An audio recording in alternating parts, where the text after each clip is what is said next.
ఒక పోలీస్ ఇంట్లోనే దొంగతనం జరిగింది. ఇటు శంషాబాద్లోని మధురానగర్ కాలనీలో ఈ ఘటన చోటు చేసుకుంది.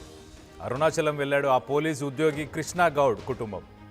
అతను చూసి దొంగతనం చేశారు కొంతమంది గుర్తు తెలియని దుండగులు. తాళాలు పగలుగొట్టి ఇంట్లో ఉన్న బంగారంతో పాటు వెండిని కూడా, అలాగే కొంత డబ్బును కూడా చోరీ చేసినట్టు తెలుస్తుంది.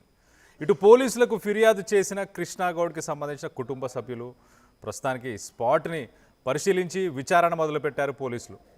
మనం చూడొచ్చు అదే ఇల్లు, కృష్ణా గౌడ్కి సంబంధించిన రిలేటివ్స్ కనిపిస్తున్నారు మనకి. ఆ ఇంట్లో చూడండి, మరి ఇంట్లో ఎవరు లేరని గమనించారు. మరి పోలీసు ఇల్లని తెలిసే చేశారా, తెలియకుండా చేశారా, ఆ కాలనీలో ఉండే వాళ్ళ, ఎవరైనా తెలిసిన వాళ్ళ, లేకపోతే ఇతర రాష్ట్రాల నుంచి ముఠాలు వస్తుంటాయి కదా, అలాంటి ముఠాలు ఏమన్నా నిఘా వేసి ఒకసారి రెక్కి నిర్వహించి దాని తర్వాత దొంగతనం చేస్తారో తెలియదు. కానీ ఆ బీరువా మొత్తం కొల్లగొట్టారు. కిచెన్లో కూడా వెళ్ళారు. కిచెన్లో కూడా సామాన్లు అన్నీ కదిలిచ్చి అక్కడ కూడా ఏమైనా ఉన్నాయా, డబ్బులు ఉన్నాయా అని వెతికే ప్రయత్నం కూడా చేసినట్టు కూడా కనిపిస్తుంది మనకు. విజువల్లో చూడొచ్చు చాలా క్లియర్గా.